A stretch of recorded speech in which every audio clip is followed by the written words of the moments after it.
Bonjour à tous, ici le Cyclix et bienvenue dans cette petite vidéo où je vais vous définir les catégories des courses et des équipes pour réussir à mieux comprendre quand je vous présente les calendriers d'un gros braquet. Allez, c'est parti. Commençons d'abord par établir les différents niveaux des équipes. On peut déjà commencer par le plus petit niveau professionnel, c'est le niveau continental, avec des effectifs limités à 16 coureurs, c'est la seule restriction. Ensuite, on a des équipes Pro Team, qui est du coup la deuxième meilleure division mondiale, et enfin la plus haute division, les World Team. Maintenant qu'on a vu les catégories des équipes, on va maintenant voir les catégories des courses. Avec tout d'abord, on va d'abord voir comment est-ce qu'on peut différencier quand on voit par exemple une course, n'importe laquelle, hein, on va prendre l'exemple d'ensemble, par exemple le Grand Prix La Marseillaise, on peut voir qu'il y a un code avec, qui va avec le nom. Là en l'occurrence c'est 1.1, et bah il faut savoir que ce code n'est pas là juste pour faire joli, il veut bien dire quelque chose.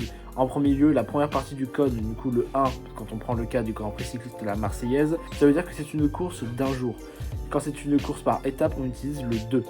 Le point permet de différencier les deux secteurs, et ensuite le 1 qui ensuite à la fin, lui, permet de dire si c'est une course de niveau 1, de niveau 2, de niveau 3 ou de niveau 4.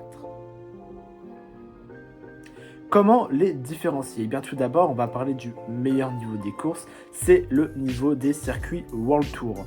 Ces courses World Tour sont les courses les plus difficiles du calendrier et sont catégorisées par le code UWT, qui veut dire UCI World Tour.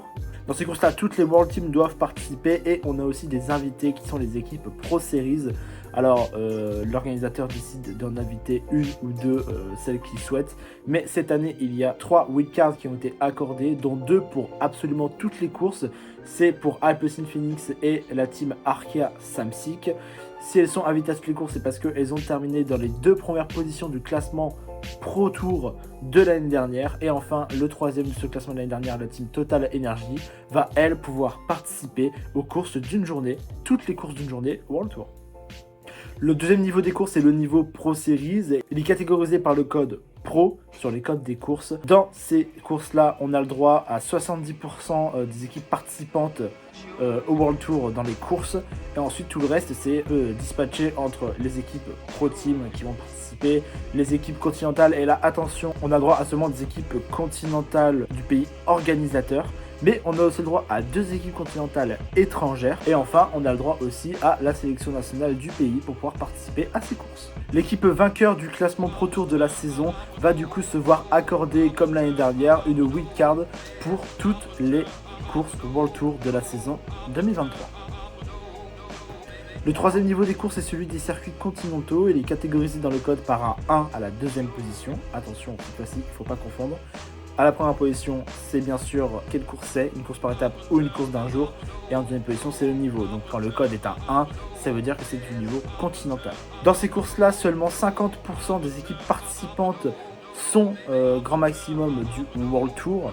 Ensuite, tout le reste, ça reste sensiblement la même chose que pour les courses Pro Tour, c'est-à-dire les Pro Team, les continentales, avec cette fois-ci aucune distinction de pays. Et les sélections nationales, là aussi, sans aucune distinction.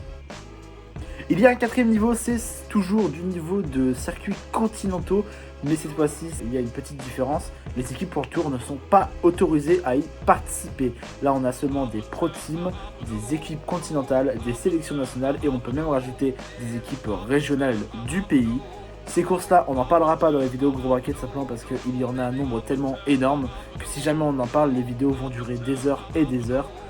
Donc, pour cette raison, on ne parlera que peut-être des courses françaises, hein, peut-être. Mais en tout cas, on essaiera d'en parler le moins possible. C'est la fin de cette vidéo, merci à tous de l'avoir suivi. Comme d'habitude, si la vidéo vous a plu, n'hésitez pas à liker, vous abonner et activer la petite cloche des notifications. C'était le Cyclix et à bientôt sur le vélo.